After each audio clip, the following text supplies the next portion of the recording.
Assalamu alaikum and welcome to this video that's going to show you how to create a climate data graph. To get started, you're going to need a couple materials. So what I've got are two different colored pens. I've got orange and a blue, and I've got a third pen which is going to be black that's going to help me label. Although instead what I will do is use a permanent marker just so that it stands out a little bit more for the video. So there's my pens. I'm going to need a ruler so that I can keep my lines nice and straight. And then of course lastly, gonna need my my sheet. So on my sheet, I've got my climate data here. So going across the top, we have all the different months of the year. I've got my temperature, which is ranging again across those months, and then precipitation, which is a fancy word for rainfall. And this rainfall is measured in millimeters. Temperature, of course, is in degrees Celsius. So basically what I want to run through with you is front to back how to complete the entire thing. And so just to help me keep things in check, this is going to be my little checklist over here so that I know that I need to complete all the tasks that are required. Give me a second, I'm just going to actually swap out that marker. So the first thing that we're going to want to include is a title, which I've included the space here for it. We're going to do that first. We're going to focus on the different labels and then also create a key. Just making sure it's not marking my map on the bottom. Create a key. We need to create a, figure out the highs and lows of our data set. And so the purpose behind doing that is primarily, I just want to put this underneath.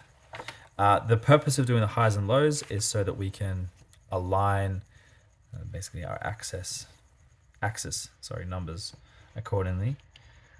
Then we're going to plot our data. So that's when we actually fill in the grid. We're going to connect up the dots so that it all joins up and forms a lovely clear climate graph, and then we should be completed. That should actually be the list. So without further ado, let's go straight into it. So the data that I'm using today is based on the 2023 climate data from Kabul in Afghanistan. So my title page would be Climate Graph of Kabul. Right, that can just simply be my title for that. Next, I'm going to want to label a couple of different things. So it doesn't matter which side you put rainfall, which side you put temperature. For me, I always put rain on the left, temperature on the right. That's just how I do it. So I'm just going to spin this, and I can call it rain. That's fine. But what I want to make sure is that I'm including the unit of measurement, which is found on your table. So rain's always measured in millimeters. And then of course over here on the left, so if I spin this around, I'm really having to twist my body here. I'm just going to write the word temp. Make sure you write the full word temperature. So, and that is measured in degrees Celsius. Sorry, I had to spin that around a little bit. Going across the bottom, we've got our months of the year.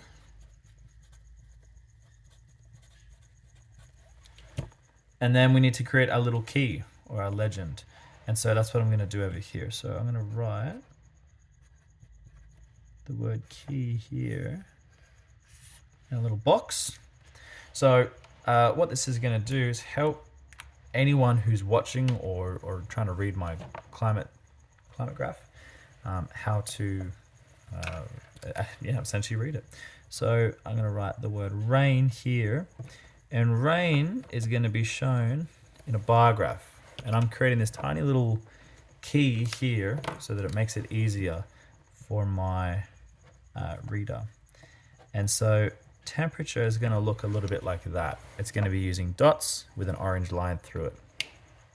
That's why I said it's important to have your two different pens. So let's tick off a couple of things that we've actually done. So we've flown through the title, we've done our labels, and we've created our key. I haven't fully actually marked these side numbers yet because that's going to come next. So we're going to do the highs and lows. Now what the highs and lows are is it's figuring out In our data sets, so for each category, again, rain, temperature, we need to find out what the highest number and then the lowest number is. And so the way I do that is I always just like to scribble over in just the top area of my page. So I'm just going to bring it here so that you can see. I go high and then low.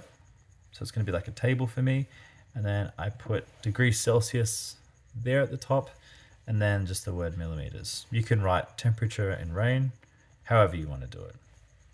And so it's going to be red like this, right? So now what my goal is to have a look at temperature. And I want to find out what is the highest number across my range, which if I'm looking, it's going to be July, which is 35. All right. Then I just want to find the lowest one, again, in temperature, which as I'm coming across, it seems at 10 is it. So that's my range. My lowest is 10 degrees, my highest is 35. While I'm here, I'll do millimeter. Actually, you know what? No, I'm going to pause. I'm going to do completely temperature first, and then I'll actually come back and do the precipitation so that you can sort of start working on your own. All right. So my temperature, which I'm going to start over here on this side, I know for a fact that I have to have a minimum of 10 showing up my axis. So I have to have 10, and I have to also reach 35, because if, say, I was going up by ones, I might get to about 15 or 18 and then my graph ends. And that's not good, because we still have numbers in our data set that are much higher than 18 or 20. So we've got to make sure that the top number fits in. So what do? Well, I can do a couple things. Me with my big brain, I'm going to see if I can count up by fives and see if I have room to spare. So if I was to start at 0, let's just say, how far up the grid does it take me to get to 35? So 5, 10, 15, 20, 25, 30, 35. So I'm already here on my graph and I've reached the top. I've still got all this space here that I can use. So what I might do is go up by a smaller amount. So let's try 2s. So if I went 2, 4, 6, 8, 10, 12, 14, 16, 18, 20, 22, 24, 26, 28, 30, 32, 34, 36. So that's, I know that that's the top of my range, and I've got just a little bit above that here. So I'm going to go up by 2s. So what I do now is just plot those numbers on up the side, making sure that I'm going up evenly. Now it's important that you go up evenly, because when we show the data, if it's going up by like 1, 2, 3, 7, 9, 12, 46, 87, it makes the reading inaccurate, and it makes your graph wrong, and you get marked as 0 for it. So you've got to make sure that your numbers are going up evenly. And you also have to make sure that you've got that top number in. So there's a couple sort of, things you need to be wary of. So I've gone from 0 all the way up to 40. Now, here comes the fun part where we get to sort of start to plot the data in. So if you're looking here on the screen on my left-hand side, I've done the highs and lows. Now I'm going to work on plotting in the data. So I know that with temperature, I'm going to be doing circles. Now, if you haven't already picked up on this, I've already got the months across the bottom here, January, February, March. So we're going to work in, let me get my orange color because that's matching my temperature. We're going to work in the temperature ranges so far. And now all I have to do is take the number from the first square for January and plot it on my graph. So this is where the ruler comes into play, because the ruler helps keep everything nice and in line.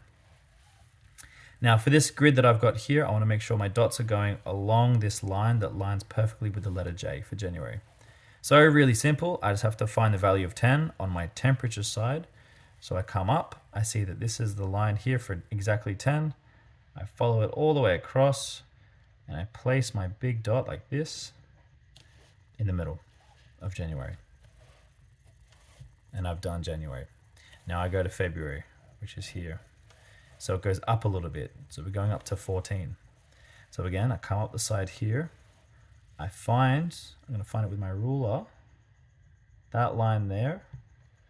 And as I come across, I basically just want to find where February meets, whoops, that was a mistake, where February meets that line, which is right there. Okay, cross that off. Now I'm going to speed through and try and do a couple more. So 19, 24, and 30. Let's see how I go. 19. So that's my line. It's in between, right? So you see how it goes 18 and then it jumps to 20. So 19 would have to be a line or a dot directly in the middle of that axis there. Hopefully that makes sense to you. So I'm going to place my ruler in the middle, find March, come on up, chuck my dot in, make it a little bit bigger, and I'm good to go. 19's done. Now for April, it's 24 degrees, so we can see we're increasing in temperature. So again, I match up to 24, come across, find April, up I go, leave my pen there, do my line. That's done. May is 30, so we're starting to get towards our top end. So 30 for May.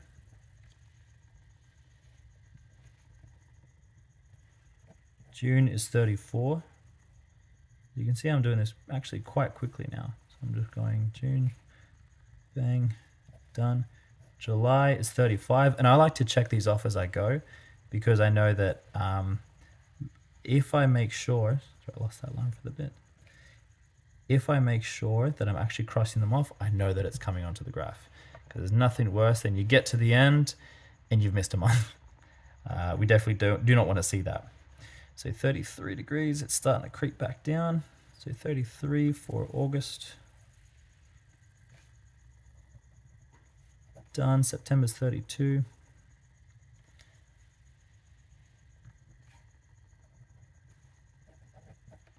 October is 22. Big drop in October. November is 17, so we're coming down even further. So again, between 16 and 18 is where 17 will lie. And that is for November. Right there. And then lastly, December, which is 14. I mean, that's nice and on the line right there. So, easy part is coming up. If you want now, you can just connect them. So just with a straight ruler. Right. Make sure the line's nice and straight.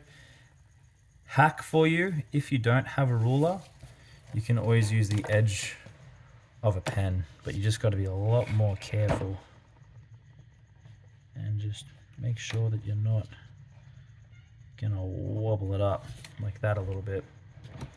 I'm gonna keep using my ruler just like that. So there we've done our temperature. It was that quick. Now we're going to go into precipitation or rainfall. So I'm going to put away my orange because I don't need that anymore. Take out my blue, and now we're going to come back and do the exact same thing up here. Oh, let me just squeeze that in. So we're going to find out the highs and lows of the rainfall, right? Because we've done our temperature. We've crossed everything off. Tick. Let's go to rainfall now. So I'm going to put away my orange, take out my blue. Let's get into it. I'm looking for my highest score for the rainfall, which as I come across and scan, I might have to come back and forth a little bit. It looks as though 76 millimeters is my highest number in the rainfall or precipitation label. Now I need to find the low. As I come across, pretty easy, 1 is going to be my lowest. So in the same way that I figured out how much I should come up by on the temperature side, I need to do the same for rainfall. So let me switch to my black because I'm going to do all my labels in that black color. And I know that I have to have obviously a minimum of 1, but a maximum of 76, we'll call that 80. So if I was to start at 0 and go up by 2s, I'm probably only going to get to about, 40 really, 42. But that's not enough because I know that I need to get more than that because 76 is my highest. So 76 would be somewhere up here. So what I do is I increase the amount that it goes up by. So instead of going up by 2s, let me see if it goes up by 5s, how long it takes me to get to 75, roughly. So 5, 10, 15, 20, 25, 30, 35, 40, 45, 50, 55, 60, 65, 70, 75, 80. So I'm pretty far up the graph. So I'm going to say I'm going to go by 5s because it's not everything squashed in here. If I went by hundreds, so if I went 0, 100, 200, that's going to be silly because my entire graph is just going to be one line basically because you're not going to see any difference. So you've got to make sure that you create enough numbers. I'm not using the mathematical terms here because I'm not a maths teacher. But you need to make enough numbers so that you can actually see the variations. So I am going to go up by 5s. And again, the reason why we make sure that we go up evenly is because if that data, or if the numbers go up unevenly, then our data is incorrect. Our graph is therefore incorrect. And we get marked as 0. We get marked as wrong. And so I'm only going to go up to 80 because I need to at least cover 76. So that's pretty simple. So now that I've got my numbers coming up the side, I'm going to ditch that for a second, pick up my blue and take my ruler because now we're going to do the exact same thing just on precipitation. So again, we are matching the numbers. So 58 millimeters is my first measurement that I must align to January. Now, as I'm looking at my graph along here, all the different months, I can see that each month takes up 2 squares. See how February takes up 2 squares, and then March is 2, and April is 2. So what I'm going to do is create a line, sorry, not a line graph, a bar graph, and that's where this comes in. So my rainfall is going to look like a bar graph. Pretty easy. 58 is my first number. So I come up the side, I see that 55 is here, 60 is there, so I'm going to come just before it. And that might be where I put my mark, just before the 60. And I know because my month comes across by 2 squares, I'm going to bring my line across 2 squares. I box that in.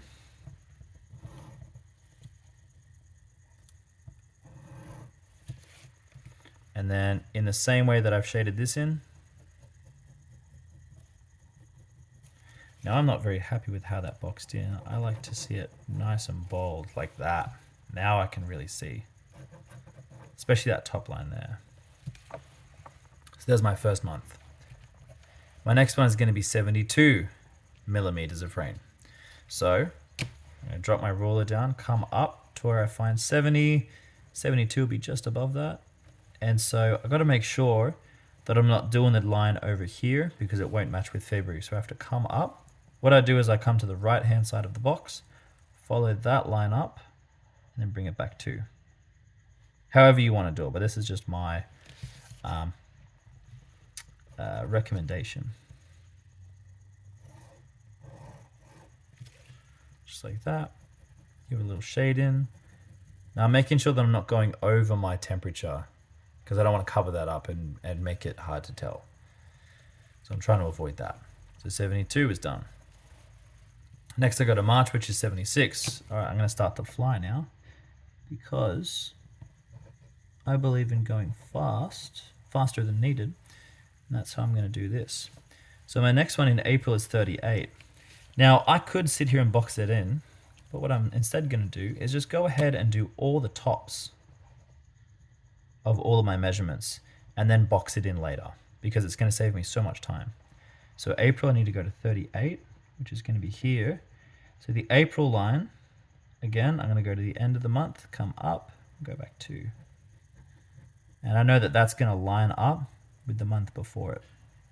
So I'm always checking that. May is right down to 8. So May is way down here. So again, I'm looking at May. It's about there. 8's done. June is 3. So June's really low, a little bit less than 5. I'd call it there. July is 2. So we're getting even lower. Maybe you can't tell in that video, so we can buff that line up a bit. There you go. August is 3. So August, I'm going to come below that first line.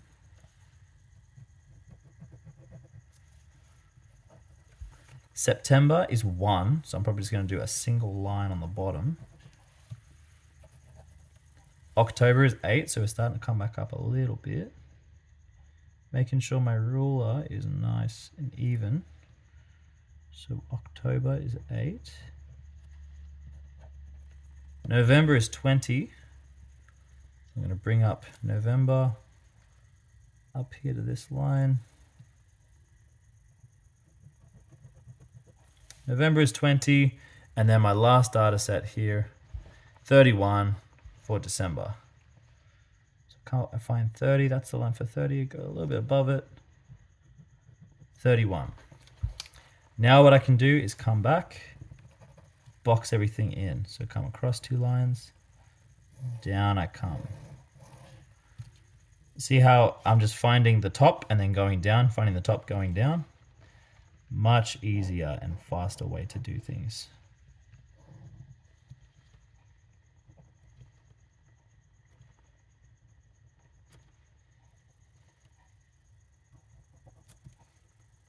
So you just want to make sure all the sides are all connected.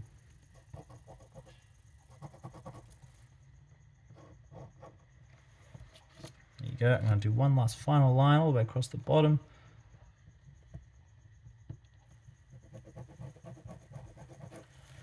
And then quickly color in each individual